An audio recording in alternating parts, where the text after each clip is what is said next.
Bonjour à tous, bienvenue dans le troisième épisode de The Sound of the Soul qui s'intitule Obey so you can be, donc obéis afin d'exister.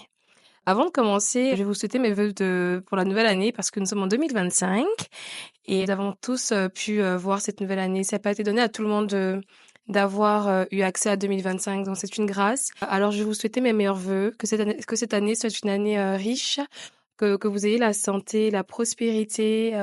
Je souhaite que le Seigneur se révèle encore plus à vous et je souhaite que nous ayons tous la victoire sur nos ennemis. Je souhaite que toutes les graines que nous avons plantées en 2024, qu'on puisse récolter ces graines que nous avons plantées en 2024 pour l'année 2025. Voilà.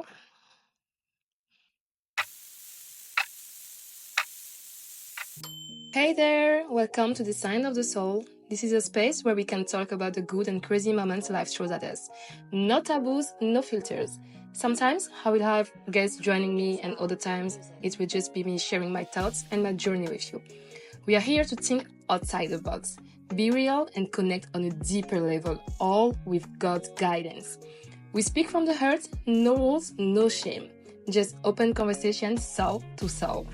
This is the SOS. Alors, sans plus tarder, nous allons commencer le sujet et comme vous pouvez le voir, j'ai mon sablier dans la main, le même sablier que vous pouvez voir dans le jingle. Je vais vous raconter l'histoire de ce sablier là aujourd'hui. Cela, attention. Alors, du coup, le sablier, il y a quelques mois de cela, je pense il y a 3-4 mois, j'ai fait un rêve. J'ai rêvé d'un grand sablier doré. Et pour moi, quand j'ai vu un grand sablier, pour moi, je me suis dit: «Bon, ça a rapport avec le temps». Je me suis dit: «Bon, peut-être que c'est une accélération», j'étais comme: «Waouh, un gros sablier, c'est le temps, Dieu est en train de me propulser dans le temps». Je sais pas, en tout cas, j'étais contente par rapport à mon sablier et tout. Mais j'arrivais pas quand même à trouver l'explication donc c'était quelque chose qui était dans ma tête, mais j'ai mis ça de côté. Et entre-temps, à ce moment-là, en fait, je lisais un livre qui s'appelle The Power of the Dream de Stephanie Ike. Donc, le pouvoir de vos rêves, en fait, qui dans ce livre-là, elle vous explique un peu comment interpréter les rêves, des trucs comme ça. Mais je lisais ça comme ça, vite fait, mais j'étais pas trop impliquée dans le livre, en fait. Puis il a fallu que j'aille en voyage. Donc je suis partie en voyage avec mon ami et tout s'est bien passé pendant le voyage, mais j'avais toujours dans ma tête le sablier que j'avais rêvé avant d'aller dont j'avais rêvé avant d'aller en voyage en fait. Et je savais pas comment me l'expliquer, mais en tout cas, quand je suis revenue, j'avais toujours en tête le sablier. Donc du coup, je suis allée voir mon pasteur. Je lui ai dit, écoute, avant de partir en voyage, j'ai rêvé d'un grand sablier, mais je sais pas comment interpréter le rêve. J'ai demandé à Dieu, j'ai prié, mais j'arrive pas à mettre la main là-dessus. Et d'habitude, moi, mon pasteur, faut savoir que quand tu vas le voir, il va pas te donner la réponse directement. Il va toujours te dire, va demander à Dieu, va demander à Dieu. Mais là, pour moi, j'avais déjà demandé à Dieu, j'avais pas eu de réponse. Je suis allée en voyage, je suis revenue. Et quand il m'a dit ça, va demander à Dieu, j'étais comme, oh my God. J'étais tellement frustrée contre le pasteur. Et j'étais comme, mais pourquoi il me dit pas? Il a qu'à me dire et tout. Bref, je suis rentrée à la maison, puis j'étais comme, Seigneur, c'est quoi ce sablier? Explique-moi. Il me répondait pas. Et j'avais laissé en stand-by aussi le livre de Power of the Dream avant de partir en vacances. Je l'ai pas pris pour partir en vacances. J'ai pris un autre livre pour partir. Et je suis revenue. Quand je suis revenue, donc après avoir parlé avec mon pasteur, tout ça, mon livre était toujours à côté de moi, à mon chevet, mais je le voyais et à chaque fois que je voulais le lire, quelque chose me disait non, le lis pas, laisse tomber, laisse tomber. Donc je le remettais à chaque fois au lendemain, jusqu'à un mois est passé. Au bout de un mois, un jour, je suis là comme ça le soir et j'avais rien à faire un week-end et quelque chose me dit, ben prends le livre en fait. Donc je prends le livre à mon chevet et la page que j'avais laissée avant de partir en vacances, ben donc je continue ma page en fait. Et je tombe sur l'histoire de Stéphanie Ike, où elle nous raconte en fait elle avait fait un rêve d'un sablier, et Dieu lui avait donné en fait un projet à faire. Et mais elle ne voulait pas exécuter le projet, donc en fait elle a mis le projet en delay, tu vois. Donc elle a delay le projet, donc elle le retardait en retardement, en retardement, en retardement. Elle ne voulait pas obéir à Dieu, en fait. Et un jour, elle a fait ce rêve-là d'un sablier. Et Dieu lui a donné l'explication du sablier. C'était comme, il lui disait que le temps était en train de couler, le temps était en train de passer. Et elle voulait pas obéir à ce qu'il lui avait dit. Donc, il allait choisir quelqu'un d'autre, en fait, pour effectuer la mission, en fait. Hein? Quand j'ai vu ça, quand j'ai lu la page, donc tout ce temps-là, en fait, ma réponse à mon rêve était à côté de moi. Quand j'ai lu cette page, je me suis mise à avoir peur. J'ai dit, Seigneur, pardon, pardon, pardon, je vais obéir. Moi, ça faisait à peu près 1 an que le Seigneur me disait de commencer le podcast et je voulais pas, je tournais. Et en fait, le sablier, c'est de me dire en fait que depuis je t'ai dit de faire quelque chose que tu veux pas faire, mais écoute, le temps est en train de passer. Si tu veux pas faire, je vais prendre quelqu'un d'autre. Ah. Ça m'a pris 3 semaines max. 3 semaines pour organiser mon shooting, payer mes équipements, euh, me former. Je me suis formée sur les podcasts, tout. Ça m'a pris 3 semaines pour réaliser, pour sortir mon premier épisode qui était The Sound of the Soul. Tout ce que vous avez vu passer là, ça m'a pris 3 semaines pour le faire, alors que Dieu me demandait de le faire en même pas 1 an. Donc voilà un peu l'histoire derrière le sablier en fait. Pourquoi je vous raconte ça? C'est parce qu'aujourd'hui le sujet, c'est l'obéissance et je veux qu'on parle de l'importance de l'obéissance à Dieu et obéir dans le but de pouvoir accomplir notre mission sur cette terre. Quand on parle d'obéissance, bien évidemment, on parle de désobéissance. Nous allons commencer à parler du prix, le prix de la désobéissance. J'ai plusieurs histoires de la Bible quand je cherchais un peu qui a désobéi en fait dans la Bible. Donc j'ai retenu au total 3 histoires que j'ai bien aimées, dont on va parler aujourd'hui. Donc on a l'histoire de Jonas, l'histoire de Caïn et Abel et l'histoire du peuple d'Israël dans Exode 32. Je vais commencer par l'histoire de Jonas un peu dans la Bible. Si vous voulez avoir plus d'infos, parce que j'ai vraiment passé rapidement sur les histoires, je vais pas rentrer dans les détails, mais toutes ces histoires sont dans la Bible et c'est très court en fait. L'histoire de Jonas, en gros, le Seigneur avait choisi Jonas, il lui avait donné une mission, il lui a dit d'aller parler à un peuple qui était désobéissant, mais d'aller leur parler de Dieu. Donc, il l'avait envoyé en mission. Et Jonas, il voulait pas aller là-bas parce que lui-même, le peuple, là, le fatiguait. Donc, il voulait pas partir là-bas. Il était trop désobéissant.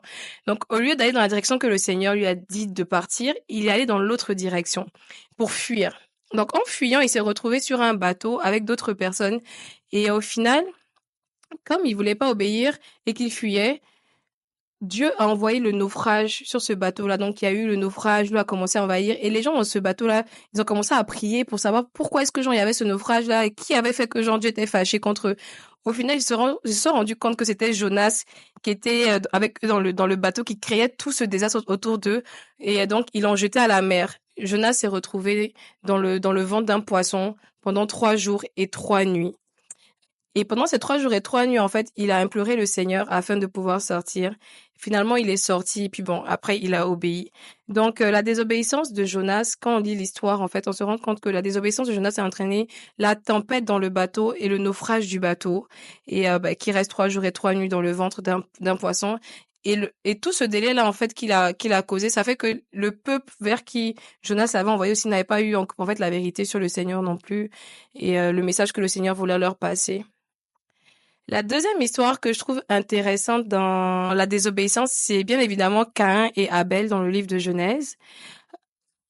Donc, pour le petit résumé un peu, Caïn et Abel, c'était 2 frères. Ce sont les fils de Adam et Ève, en fait. Caïn était jaloux de Abel parce que, comme Abel avait fait une offrande à Dieu que Dieu avait beaucoup plus aimée, en fait, que celle que Caïn avait fait. Donc, Caïn, par jalousie, il a tué Abel. Entre-temps, comme il commençait à être pris de jalousie envers son frère, Dieu lui a parlé, Dieu lui a dit, n'écoute pas ses émotions, bats-toi contre ces mauvaises émotions qui te combattent. Il n'a pas écouté, il a tué son frère. Dieu est venu lui demander, mais où est ton frère Abel? Caïn, où est Abel? Caïn dit, est-ce que moi je suis le gardien de Abel? Donc lui, il n'a pas vu Abel, alors qu'il a tué Abel. Et du coup, il a assassiné son frère, ce qui a entraîné, en fait, la malédiction de Caïn. Il a été maudit par Dieu. Il allait errer, en fait, partout où il partait, il devait errer. Et ça a entraîné l'éloignement de la présence de Dieu auprès de Caïn, en fait. Il a perdu la présence de Dieu. Et il a bien évidemment tué son frère. La troisième histoire que j'ai bien aimée sur la désobéissance, c'est le peuple d'Israël dans le livre d'Exode. Donc, le peuple d'Israël, c'est avec Moïse. C'est l'histoire avec Moïse quand Moïse a libéré les Israélites du joug des Égyptiens de l'Égypte. Donc, ils sont allés dans le désert. Et pendant qu'ils marchaient dans le désert, Moïse est monté sur le mont pour recevoir les instructions de l'Éternel de Dieu. Et il a dit au peuple d'attendre pendant tout ce temps-là. Mais ils étaient tellement impatients parce que Moïse durait tellement sur le mont. Ils pensaient qu'en fait, Moïse avait pu revenir. Donc, ils n'ont pas cru, en fait, au fait que Moïse était parti, il allait revenir. Du coup, ils ont créé leur propre dieu avec leurs bijoux en or. Ils ont fait fondre leurs bijoux en or pour créer leur propre dieu. Ce qui a déplu fortement au Seigneur parce que c'est de l'idolâtrie en fait qu'ils ont fait. Ce qui a entraîné en fait que lorsque Moïse est revenu, il était vraiment en colère et Dieu s'est mis en colère. Donc même les tablettes sur lesquelles que Dieu avait gravé la loi pour leur donner le chemin, pour leur donner les commandements de ce monde en fait, Moïse l'a brisé et la colère de Dieu en fait a entraîné que le peuple d'Israël est resté beaucoup plus longtemps dans le désert que ce qu'il devait en fait. Là où ils devaient aller vers leur exode plus longtemps, vers la liberté, vers leur terre promise plus rapidement, pardon, ça a entraîné qu'ils restent dans le désert pendant 40 ans. Et aussi, en même temps, en fait, il y a eu la mort d'à peu près 3000 personnes dans le désert à cause de cet acte-là, en fait. Donc, c'est vrai que je suis passée un peu rapidement dans les histoires pour parler de désobéissance. Si vous voulez avoir plus d'infos sur ces histoires, elles sont disponibles dans la Bible. Ma question est aujourd'hui, c'est combien d'entre nous sommes désobéissants? Combien d'entre nous savons qu'il y a des choses que Dieu nous a demandé de faire et que nous ne le faisons pas? En fait, nous retardons, nous sommes désobéissants. Combien d'entre nous est-ce on idolâtre les relations amoureuses, on idolâtre des églises, on idolâtre des pasteurs, on les fait passer avant Dieu, ils deviennent nos dieux en fait. Combien d'entre nous sommes aujourd'hui en train de tourner en rond parce que nous ne voulons pas faire ce que Dieu nous a demandé de faire ou bien d'être? Combien d'entre nous ne sommes-nous pas ce que nous devons être en fait? Qu'on a l'impression de vivre une autre vie et on tourne en rond. Peut-être aussi Dieu t'a demandé de pardonner à quelqu'un, de pardonner à un proche, mais tu refuses de pardonner, c'est aussi de la désobéissance. Ou alors tu es jaloux de ton prochain parce que tu le vois briller plus que toi, mais Dieu t'a mis à cœur qui tu es. Peut-être l'autre, il a des dents de foot, je sais pas, je vais dire comme ça, un joueur de football, je sais pas. Lui, il a des dents pour jouer au football. Peut-être que Dieu t'a dit que toi, il t'attend dans un autre domaine. Mais toi, tu prends le temps de jalouser ton ami qui est une star, alors que Dieu t'attend autrement, dans un autre domaine où tu pourras aussi briller. Et combien de nous sommes désobéissants comme ça à écouter la voix de la jalousie et de l'envie? Ça m'a fait aussi me rappeler aussi qu'en fait, la plus grande désobéissance qu'il y avait dans la Bible, dans le monde, c'était Adam et Ève. Adam et Ève, ils ont désobéi dans le jardin d'Éden en mangeant la pomme, ce qui a entraîné le péché. Le péché, la colère de Dieu. Voilà pourquoi nous sommes ici aujourd'hui. Le péché, la colère de Dieu, et ce qui a aussi entraîné une séparation avec l'Esprit de Dieu. Donc tous ces exemples, c'est la désobéissance, faisons tous partie de ça honnêtement. Et c'est pas facile en fait honnêtement de d'obéir ou bien d'écouter la voix de la raison comme je dirais. Euh, mais maintenant j'aimerais ça qu'on parle de l'obéissance. On a fini de créer un peu de raconter un peu, on va un peu parler de l'obéissance aujourd'hui. Donc moi j'appelle le salaire de l'obéissance parce que l'obéissance quand tu obéis, il y a un salaire et c'est toujours comme il y a un truc positif devant. Pour moi, en fait, l'obéissance, quand je me suis mise à obéir, ça m'a apporté la paix de l'esprit. Parce que, en fait, tant que tu n'obéis pas, tu n'as pas la paix. Tant que tu n'écoutes pas cette voix dans ta tête qui te dit arrête ça, arrête ceci, fais ça, fais ci. C'est une voix qui est constante dans ta tête, en fait. Je dormais, j'avais toujours comme cette histoire de podcast ou bien d'autres choses que le Seigneur m'a dit, par exemple, quand il me dit des fois, tais-toi ou bien tourne à droite, tourne à gauche. En tout cas, tu n'as pas la paix parce que tu sais que la voix, elle est là et que tu l'entends. Donc, le fait d'obéir te permet d'avoir la paix de l'esprit.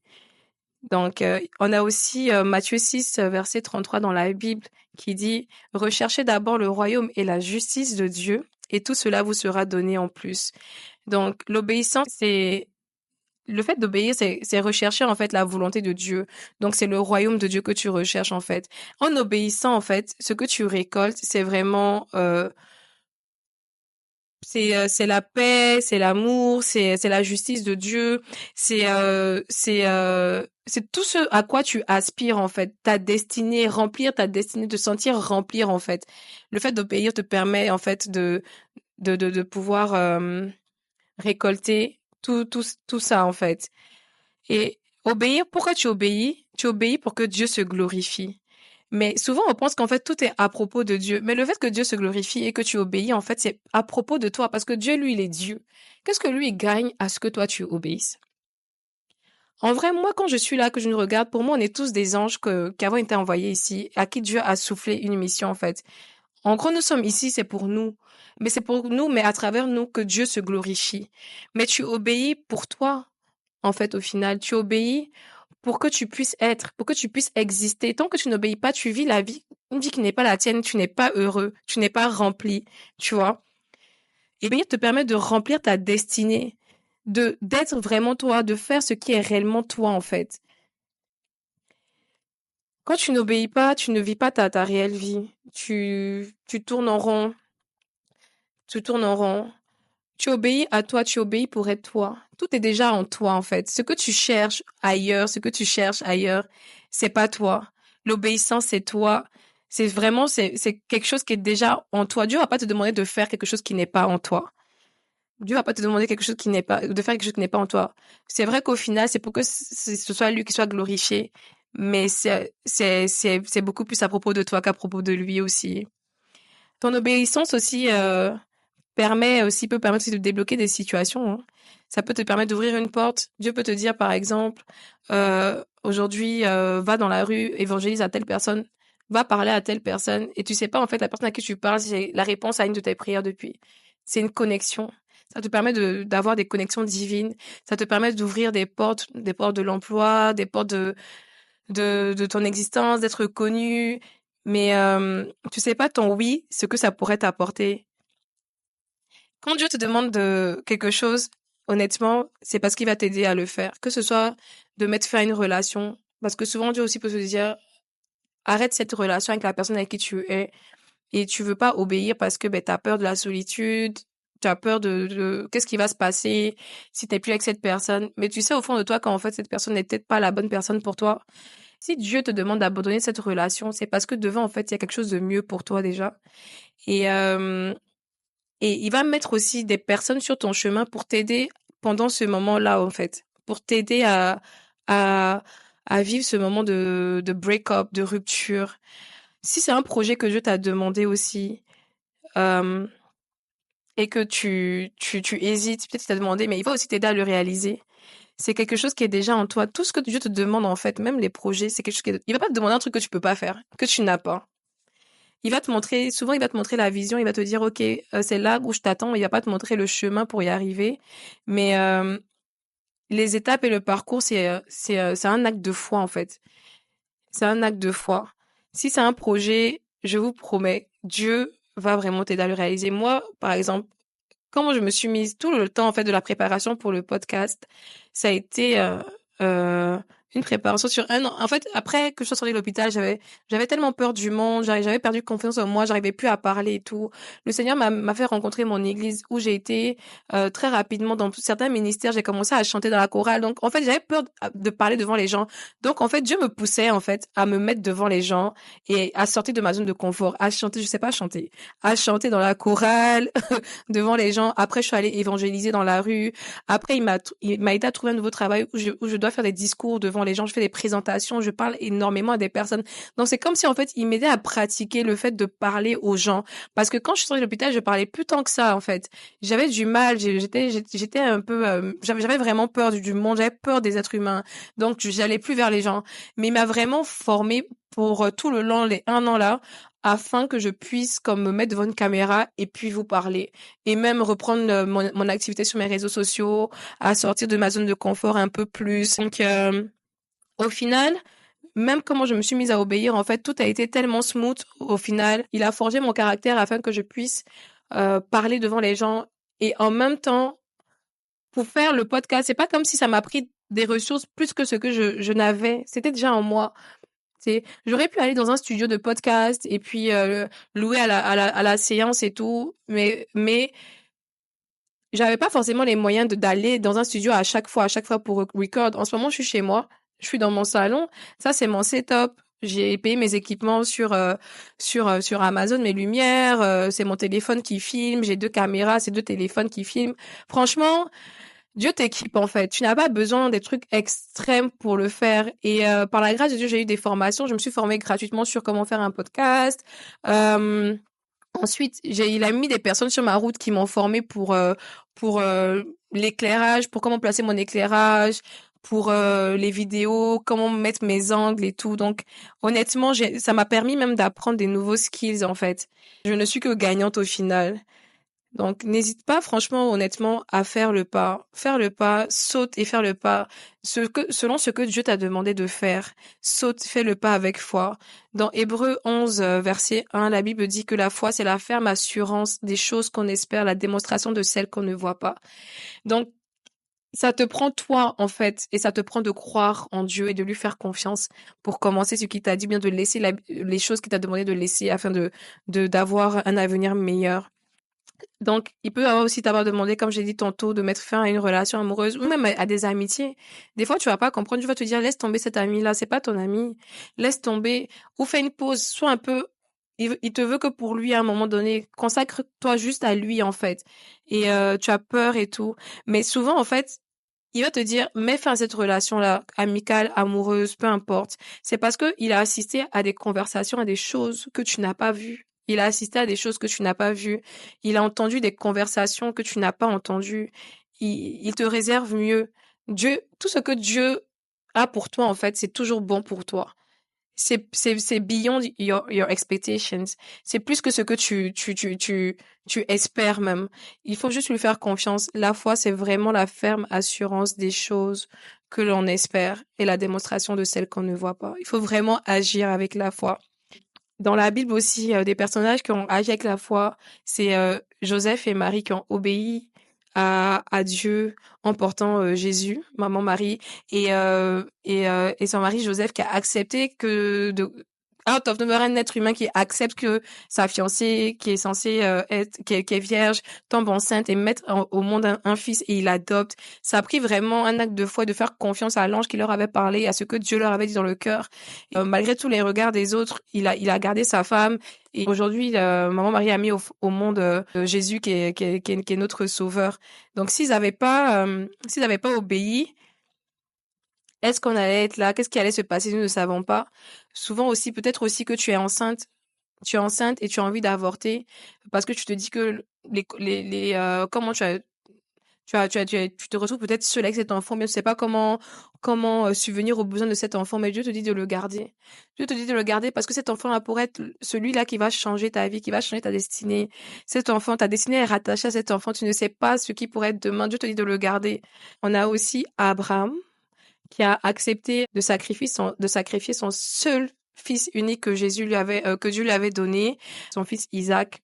Le fait qu'il ait décidé d'obéir à Dieu, d'aller jusqu'à même déposer Isaac pour pouvoir le tuer et l'égorger, ça a fait que Abraham a fini par être le père des nations. Donc souvent en fait Dieu même va t'éprouver, il va te demander de faire des choses pour tester aussi ta foi, tester ton cœur, tester à quel point en fait, tu vois, à quel point est-ce que tu es prêt. Et souvent, c'est pour te protéger aussi. Et c'est parce qu'il a mieux pour toi derrière la porte. Il a vraiment mieux pour toi derrière la porte. Après, des fois, on se dit, mais comment savoir que c'est Dieu qui m'a parlé? Comment savoir que c'est Dieu que tu entends, que c'est la voix de Dieu qui t'a demandé de faire ces choses-là? Dans Jean 10, verset 27, le Seigneur dit, mes brebis écoutent ma voix. Je les connais et elles me suivent. Donc, donc, ça veut dire que ceux qui connaissent Dieu savent le reconnaître. Donc, il faut savoir connaître le caractère de Christ. Quand tu lis ta Bible, plus tu lis ta Bible, plus tu apprends à connaître qui il est, tu vois. Et tu sais que tout ce qui vient de Dieu, c'est pour le glorifier et que les fruits que, qui vont sortir de ton obéissance. Quels sont les fruits? Tu vas te poser des questions du genre, quels sont les fruits qui vont sortir de ton obéissance? Le fait d'obéir, ça va t'emmener à quoi? Tu vois? Si la voix que tu entends te demande de faire quelque chose et que tu sais que en obéissant à cette voix va t'envoyer à commettre un péché ou bien ça va te donner de l'anxiété, de la peur, de la négativité, c'est que ça ne vient pas de Dieu. Mais si au final, ce que tu vas faire, ce que Dieu te demande de faire va te propulser, va t'envoyer de l'amour, de la paix, de la joie, tous les fruits positifs, Ben, c'est que ça vient de Dieu, en fait. Dieu est un Dieu d'amour, hein. Dieu est un Dieu de compassion. Dieu est un Dieu doux. Donc, tout ce qui vient de lui, honnêtement, ça porte des fruits glorieux. Proverbe 3, verset 5 aussi nous dit dans la Bible, confie-toi en l'Éternel de tout ton cœur et ne t'appuie pas sur ton intelligence. Reconnais-le dans toutes tes voies, il rendra tes sentiers droits. Donc, en soi, si tu remets tous tes projets, toute ta vie entre les mains de Dieu, il n'y a pas de raison que ce qu'il te propose, ce soit pour te faire du mal, en fait. Tout ce que Dieu, il veut pour toi, c'est qu'il a des projets de bonheur et non de malheur, comme il a dit dans Jérémie 29, verset 11. Confie-toi en lui de tout ton cœur et il va te montrer la route. Aujourd'hui, je sais que genre, tu te dis peut-être, oh Seigneur, comme j'ai dit tantôt, si tu quittes cette relation, est-ce qu'il y a quelqu'un pour toi dehors après? Si tu déménages, peut-être que tu dois déménager dans une autre ville. Si tu déménages dans cette ville que tu ne connais pas, que Dieu t'a dit va, qu'est-ce qui va se passer? Si tu gardes cet enfant, est-ce que tu vas pouvoir t'en sortir financièrement dans la vie, le regard des autres, le jugement? Dieu t'a dit de commencer un ministère, mais tu n'y connais pas grand-chose, tu connais même pas la Bible. Il t'a dit d'aller évangéliser, tu connais pas la Bible. Comment faire? Tu dois juste compter sur lui. Il va te montrer chaque chemin. À partir du moment où tu décides de, à partir du moment où tu décides d'obéir, il va te montrer le chemin. Après, c'est sûr que sortir de sa zone de confort et mettre fin à une relation, ça peut t'entraîner comme des douleurs, mais c'est des douleurs temporaires en fait, tu vois. Ça peut donner de l'anxiété, mais c'est vraiment temporaire et Dieu te permet d'avancer dans ce processus. Il te donne la force. Tout ce moment-là en fait où tu passes pour sortir de ta zone de confort en fait, il t'aide. Ça sera pas de toi-même. Tu t'appuies pas sur tes propres forces en fait, tu vois. C'est lui-même qui t'aide à pouvoir y arriver. Donc, ensemble, on va quand même essayer de pouvoir suivre la voie du Seigneur. Moi, je dis pour 2025, là, le mot d'ordre, c'est obéissance. Mon pasteur dit souvent que le meilleur moment d'obéir, c'est maintenant, c'est pas hier, c'est pas demain, c'est aujourd'hui. Donc, tu me diras, mais quoi faire si depuis tout ce temps-là, tu as désobéi? Comment faire pour obéir, en fait? Comment faire pour décider d'obéir? C'est simple. Comme Jonas, en fait, lorsqu'il a désobéi, il était dans le ventre du poisson, il s'est repenti, il a demandé pardon au Seigneur pour la désobéissance. Dieu est un Dieu de compassion et d'amour. Même pour les Israélites qui étaient dans le désert, lorsque Moïse a demandé pardon d'avoir compassion pour eux, il a eu compassion pour eux. Il leur a quand même donné la loi comme chemin. Et à chaque fois, en fait, Dieu a compassion. Même pour Caïn, hein, Caïn qui a tué son frère et que malgré le sort qu'il avait d'errer dans le monde, Dieu a quand même mis un signe sur sa tête pour ne pas que les gens ne puissent le tuer. Donc malgré tout, en fait, c'est un Dieu d'amour, c'est un Dieu de compassion. Donc tout ce que tu as à faire, c'est de lui demander pardon. Lui demander pardon pour la désobéissance et lui dire que tu es prêt et que tu lui fais confiance, peu importe ce qu'il t'a demandé, que tu vas obéir et tu steps là-dedans, tu sautes là-dedans, tu commences à obéir et chaque jour, il va te révéler le plan, chaque jour, chaque fois et ça va aller de plus en plus. Moi, je suis encore dans l'obéissance. Je sais pas où ça m'envoie. Il y a d'autres choses que le Seigneur m'a demandé de faire au courant de l'année, auxquelles j'ai obéi aussi. Et comme il y a d'autres choses que j'ai désobéi et je continue ma marche à pouvoir obéir. Donc, pour 2025, l'année vient de commencer. J'aimerais ça comme qu'on fasse une petite prière aujourd'hui pour comme qu'on ait la force d'obéir, que Dieu nous donne la force de pouvoir lui dire oui. Parce que lui dire oui, c'est nous dire oui à nous-mêmes, en vrai. Donc, je vais prier une petite prière rapide pour clôturer l'épisode d'aujourd'hui sur l'obéissance. Merci Seigneur pour ce moment. Merci Seigneur de m'avoir donné ce sujet. Merci de m'avoir éclairé, Père éternel, de m'avoir donné la force de t'obéir aujourd'hui, de m'asseoir devant ces caméras et de parler Seigneur et de t'obéir, Père éternel. Je veux te rendre gloire et te dire merci, Père.